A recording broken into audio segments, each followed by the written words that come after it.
Cassholes. I'm Sassy Cass. Welcome back. Welcome back to another video. If you made it through last week's video, boy, was that a doozy, right? If you haven't, go and watch my video from last week. That's a whole fucking roller coaster to go fucking jump on for a little bit. But I'm gonna try and follow that up with another good one, right? I feel like I could tell the story about the first time I ever got fingered, right? Are you allowed to talk about that on here? Somebody was gonna diddle my kitty with their fingers. First time I ever got my kitty diddled. Ready, go. I was probably in 7th grade. I had somehow met a boy in another town. Now that I think about it, not sure how I met this boy in this town because it was actually kind of far from where I lived. I must have met him at like a football game or something. He was a 9th grader and I was a 7th grader. So already problematic right there, I think. I remember he was dating a girl on the volleyball team and she was also a freshman. Where the fuck is my eyeliner? We're already having this trouble. She was also a freshman. This boy and I had started dating and I think he had broken up with her for a while for whatever reason, right? I remember he had come to my hometown for a football game because their team was playing our team, right? And at the time, I lived maybe a block and a half away from the football field in my hometown. So it was easy to just leave the football field and go to the trailer that was behind my house. I lived in a trailer park. It was actually a duplex. It was basically 2 apartments that they combined into 1 apartment. So it had 2 kitchens, 2 separate living rooms that were combined into 1 giant living room. Like growing up, my mom's best friend had lived in that house and then later we moved into that house. Love that for us. We moved there as times were tough. It was a rough time in my life. My mom was going through a time with her shitty person, you know. That's another story. So we go back to this little trailer behind my house. I'm fucking setting the scene. Jiminy Christmas. We barely even started telling the story and you're fucking losing it. Okay. I live in a duplex trailer and then there's an abandoned like RV trailer behind my house that I used to go and play, like dress up in and play pretend in, right? Not the cleanliest place, right? I need to preface the cleanliness because it's gonna become important apparently later in the story. So me and this boy, we fucking have our little rendezvous at the trailer behind my apartment. I like to get my kitty touched for the first time. And in my experience, magical experience, I'm fucking riding on a high. I had my little kitty cat touched by a boy I like, I'm in 7th grade. I'm fucking growing up, you know? Mind you, I don't know what's in store for myself the next day. Next day rolls around. The boy, he goes home. I'm texting him on my little fucking Razor phone or whatever the fuck I had at the time. It got me in trouble. That's all I know.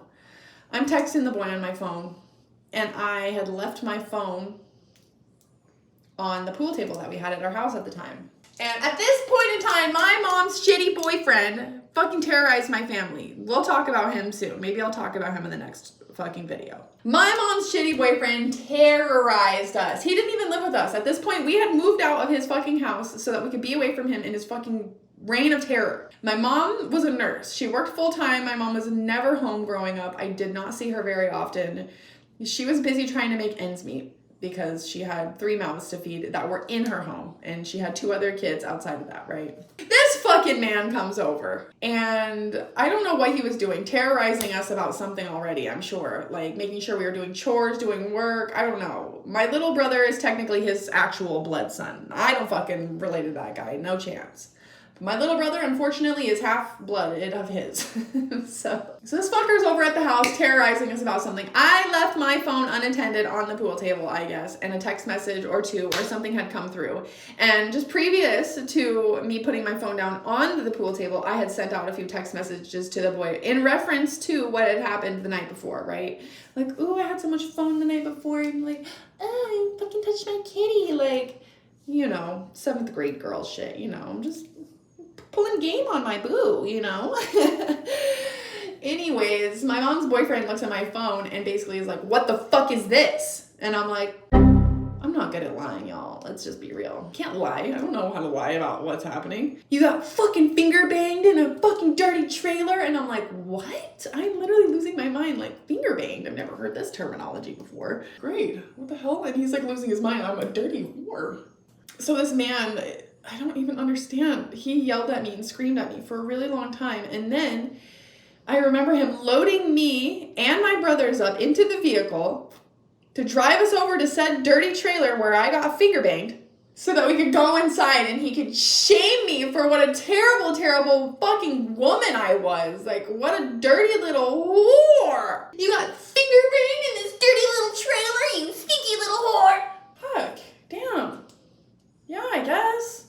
I don't know where else to go. The fuck do you want from me? And now that I think about it, I did not live at that duplex trailer. We had recently moved and upgraded our lives into a nicer house that came with the pool table, so I had just fucking had a Princess Diaries moment and got out of the trailer park into a nice house, but I was still doing trailer park shit, apparently, hanging out in dirty trailers. I don't fucking know. You can take the girl out of the trailer park, but you can't take the trailer park out of the girl, is what I think I'm trying to say. So I get terrorized. My mom is at work, mind you. My mom is at work. She didn't know for like, I don't know how long she didn't know that we were being mentally tortured. Like, I think my brothers, unfortunately, had to put up with it because they lived with us. I don't really remember. Like, I was so just terrified all day long that I was going to get my ass kicked. Like, the type of mental torture that went on, like, he didn't live with us at that time, right? So he was like, he would get all pissed off and worked up, and then he would leave and like drive away and go to his house and do whatever crazy, scary motherfuckers go and do when they're not at torturing people that they are supposed to care about. So he fucking went wherever he would go, and then he would come back and rage on me some more. And at this time, I don't have a cell phone because he took it as evidence, I guess, to show my mom. I don't fucking know. And mind you, my mom's just at work trying to fucking get through the day, and at a certain point, I remember after I think he was done. I think he was done at this point. I think he was done torturing and terrorizing me. And eventually, I knew my mom, she worked from 6 to 6 that day, and I remember it at like 4 o'clock. I just went and sat at the fucking waiting room where she worked and was like, I can't do it anymore. I'm so mentally drained. Like, is he gonna kill me? Just do it already. Like, what are you waiting for? You guys don't understand the type of mental torture this man put me and my family through growing up. And I don't even know if my brothers felt nearly as tortured as I did, but this man literally had it out against women, especially me, just downright hated me. Just fucking had it against me. Told my mom we have to beat that spunk and that charisma out of her. My mom's like, no, you can't beat that out of her. The world is going to try and take it from her anyways. We are the people that are supposed to instill the confidence into her, you stupid son of a bitch. I remember like being afraid to experience sexual things after that because of the fear of getting in trouble, and that's probably why I am a dirty girl on the internet now.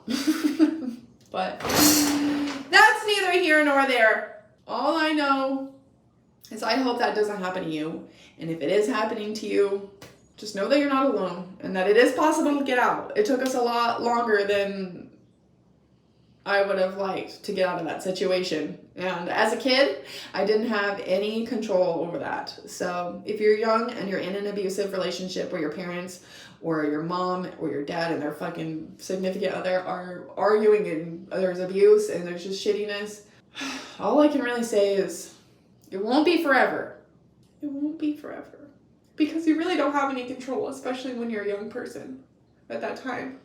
Like, you're just subjected to mental and emotional turmoil, and sometimes physical, and the person that is supposed to have your best interests in mind, your parent, is caught up in the same web of abuse, unable to have a voice for themselves, let alone a voice for their own children. So just know that you're not alone.